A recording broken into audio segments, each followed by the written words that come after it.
اب حضور نے اس سے پوچھا کہ جب تم آئے ہو تم نے جس لہجے میں بات کی ہے اور جس طرح بولے ہو تمہارا کیا خیال تھا کہ تمہیں مل جانا تھا؟ تیرا کیا خیال تھا کہ تمہیں دیا جائے گا؟ اس نے کہا مجھے خدا کی قسم پورا یقین تھا کہ مجھے ملے گا۔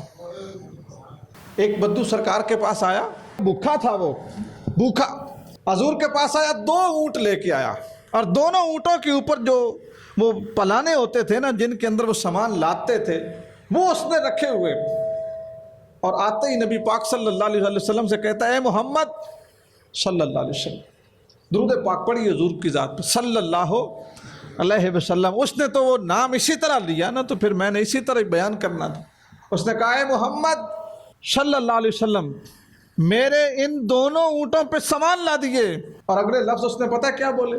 اس نے کہا سامان لا دیے، سامان نہ آپ کا ہے نہ آپ کے باپ کا ہے، سامان اللہ کا ہے، مال اللہ کا ہے، اور ہم بھوکے مر رہے ہیں، ہمیں سامان دیجئے۔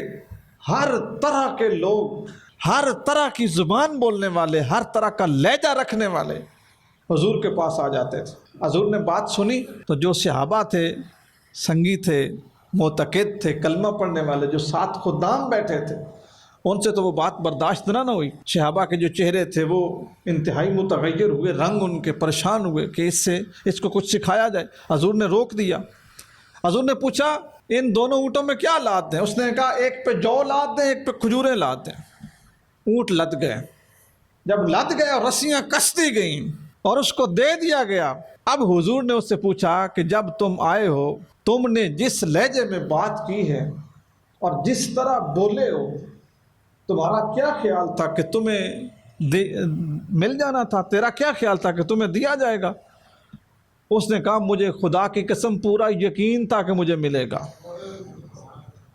اس نے کہا اللہ کی قسم مجھے پورا یقین تھا میں محروم نہیں رہوں گا، مجھے ملے گا۔ حضور نے پوچھا وہ کیوں؟ اس نے کہا ہم نے سنا بھی ہے، ہم نے دیکھا بھی ہے کہ کوئی آپ کے ساتھ برا سلوک کرے تو آپ برا سلوک نہیں کرتے، اللہ کے نبی کوئی آپ کے ساتھ برائی کرے تو آپ اس کے ساتھ برائی نہیں کرتے، اللہ کے نبی آپ ہمیشہ برے کا بدلہ اچھائی کے ساتھ دیتے ہیں، مجھے یقین تھا ملے گا۔ جب حضور نے اس کی رسیاں کسوا دی نا، سامان باندھ دیا، تو وہ شخص ادھر اونٹوں کو دیکھتا تھا، ادھر سرکار کو دیکھتا تھا۔ تھوڑی دیر دیکھنے کے بعد حضرت عمر بن خطاب نے اس حدیث کو روایت کیا، کہتے ہیں میں دیکھ رہا تھا، کبھی اونٹوں کو دیکھتا، کبھی سرکار کو دیکھتا، کبھی سرکار کے صحابہ کو دیکھتا۔ اب اس کو کہا گیا کہ اونٹ لے جاؤ، جاؤ اپنے محلے میں، اپنے علاقے میں جاؤ اور جا کے کھاؤ، موج کرو، لے جاؤ۔ وہ اٹھتا نہیں تھا۔